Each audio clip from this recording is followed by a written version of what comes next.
BNC's Dre Clark sat down with one woman who's been at the courthouse every day since the trial started. He's live now with more this evening. Dre? Yeah, good evening, guys. The jury has now been deliberating for 5 hours, and it's unclear when they might call it a night, provided they don't reach a verdict sometime this evening. Meanwhile, there are a lot more people gathered here outside the courthouse now that we are closer to a verdict, although some people have been here since day one. And there is one person in particular that we have been following and filming throughout our stay here in Brunswick, Georgia, and she is someone that many people have come to know and love.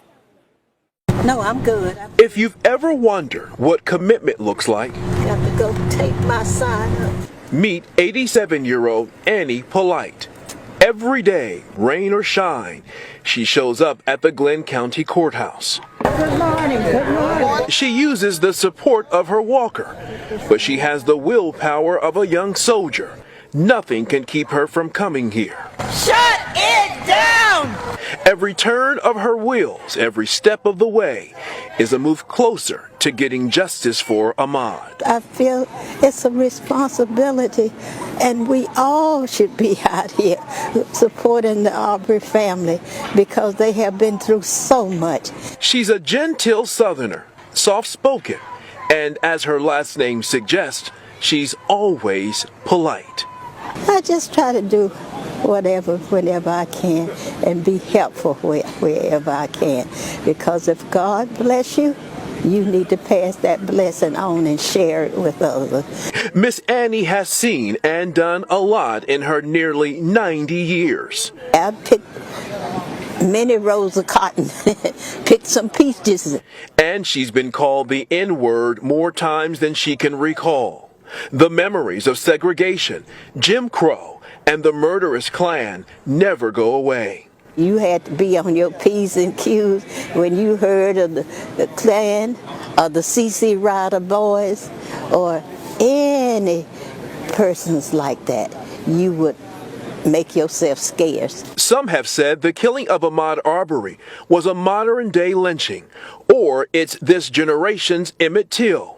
White men accused of killing a young black man in a small town in the Deep South. And you know it's been going on for years and years and years.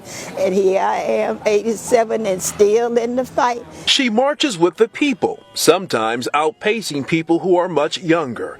And she stands with the Arbery family. I've said all along that this is God's plan.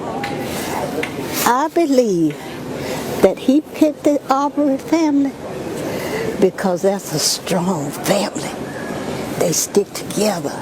And as for the 3 men accused of murdering Ahmaud, she hopes the jury will find them guilty.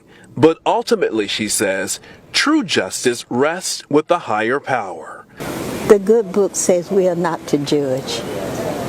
But I still say God will justify what they've done.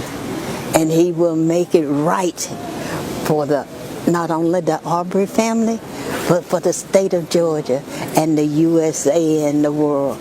Miss Annie Polite, small in stature, but a giant in the fight to get justice for Ahmaud. Justice for Ahmaud. Justice for Ahmaud. Justice for Ahmaud. Miss Polite is a widow. She married her college sweetheart. They were married for many years until he passed away. She is the mother of 3 children, although she lost one violently, and so that's why she has an emotional connection to the Arbery family, because she knows the pain of losing a son too early. And by the way, she's here this evening like everyone else, waiting for the jury to come back with their verdict. Kelly, Niara. Dre, I just got to take time out to say thank you for introducing us to Annie Polite, Miss Annie. Oh my God, just an amazing woman. Thank you for that. But we saw in Kenosha before the verdict came down that stores were boarding up and National Guard was activated. How is the city of Brunswick, Georgia preparing for the possible verdict? Kelly, what you see behind me and around me is as bad as it gets in terms of what people are doing or what they're not doing. This town is not boarding up stores. They aren't bringing in the National Guard. This isn't that kind of town. It's just not that kind of town.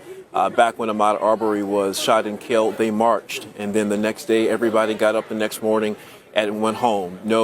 Went to work, rather. No burning cars or burning buildings. And so there is no reason to believe that will happen in this situation, whether the verdict is guilty or there's an acquittal. It's just not that kind of town. These people don't want that kind of thing here. And so they're trying to keep the peace no matter what. And so far, they've been able to do that.